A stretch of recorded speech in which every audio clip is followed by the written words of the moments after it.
Do you find that you guys don't get enough sort of commercial push, or does that not even matter to you? Well, that's a very good question. You know, that could apply to Fleetwood Mac. It could apply to me as well. I mean, I don't really know how to answer that. I think some of that goes back again to the politic that exists in the band. There is a kind of a set of labels that exists in the band that has to do with, say, Stevie's visibility, with sort of the hierarchy of how the people, you know, in the record company probably preconceived that the band should be seen. And if something works its way outside of that, which Say You Will clearly did, I think they are, in a way, less, you know, inclined to sort of adhere to what it is, because it does not necessarily fit the literal labels. I mean, Tusk would be another example of that. I would have loved to have been, you know, in the boardroom when they all put Tusk on for the first time, you know, thinking they were going to get Rumors too. So I think that there is a little of that that goes on. But having said that, I think, you know, less with Fleetwood Mac, certainly with my own work, I think you learn not to expect any particular outcome, and you learn that you're doing the work to advance your own perceptions. You're doing it to advance your growth as hopefully an artist. Because, you know, a lot of people who tend to,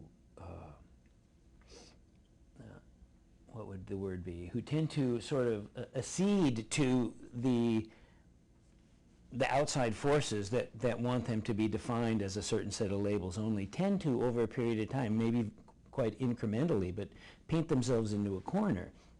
And I think because it is about a selling machine, you have to sort of rail against that, and you have to subvert that whenever possible, because the two are somewhat diametrically opposed. Art and commerce are not the same thing. And so, you know, I don't have any particular expectation for solo albums. I do it, and as long as I can keep making them and get out on the road and let the right number of people who've got the ears see the show, that's all that matters to me. Now, what happened with the whole Sheryl Crow situation? Because she had said that she was joining the band, and then that was sort of retracted. What's going on with that? Well, if you backtrack to 2004, when Fleetwood Mac was on the road behind Say You Will, I think you have to look at the band at that time. Christine McVie had sold her house in Los Angeles. She'd moved back to England. She just did not want to do Fleetwood Mac anymore, which is fine. But it forced, you know, it didn't force us, but the band then had two writers who were going to present their material, basically, and we sort of divided it down the middle. That allowed me to be that much more of a guy on stage, you know. And I was just being myself. I think it made Stevie feel slightly like the female counterpart of herself, which was Christine, was missing, and she felt that her context had been diminished somehow. This is my take on it.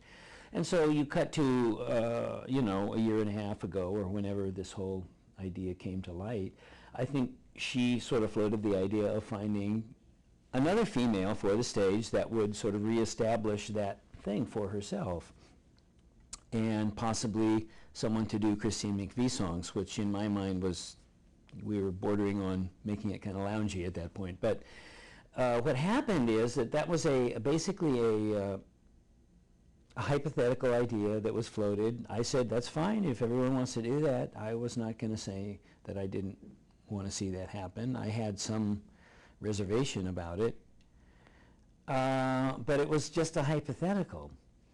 And then you cut to a while later, and when Sheryl had an album come out, and she just, I don't know how it came out exactly, but she just took it upon herself to announce to whomever that she was joining Fleetwood Mac. And that did not set well, obviously, because even if it had not been a hypothetical, it was not the format in which to announce something like that, and so I that heard led there's to. even a little bit of conflict with her and Stevie over that, was there? Well, there was. I mean, I mean, and in a way, I think it was the best thing that could have happened because, you know, I think she and Stevie had some not so good conversations after that, and the whole thing kind of went away. And the best part of that was it acted as a catalyst for Stevie and myself to have some great conversations about the fact that we didn't need to bring someone in to do that. If we want to do Christine McVie material, if we want to do a show which addresses more of the hits, if you will, as opposed to something a little bit more outside the box, then we can do that, and there are lots of other ways to do that. So, you know, that was something that came and went, and I think in some ways it actually helped Stevie and myself to kind of reestablish contact. That's good. I'll let you go on this one. Right. The U.S. election. What are your thoughts on the election and Sarah Palin and all the stuff that's going on? Well, I don't know how much difference it's going to make. I mean, obviously, I prefer Obama by far. I was watching the debates the other night, and the what they call the town hall format was not a good one for McCain because he has a little bit of trouble walking, and he didn't know what he was doing. He was kind of wandering around the stage. He didn't seem to know what to do, and you know, unfortunately, style, things that are a bit visceral like that tend to count as much as substance, you know. I don't know. I think Obama will get elected. Having said that, I don't know that how much difference it will really make because, you know, things have changed a lot in America in the last 8 years, and not for the better. And those things being in place, I think either one of those has to live with those changes.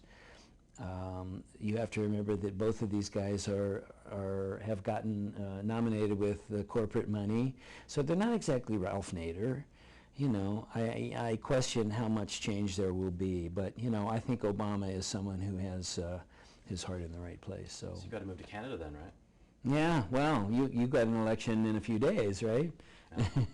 Not much better on this end either. Thank you so much. My pleasure. Thank you. It was just honor. Oh, great. Thank you.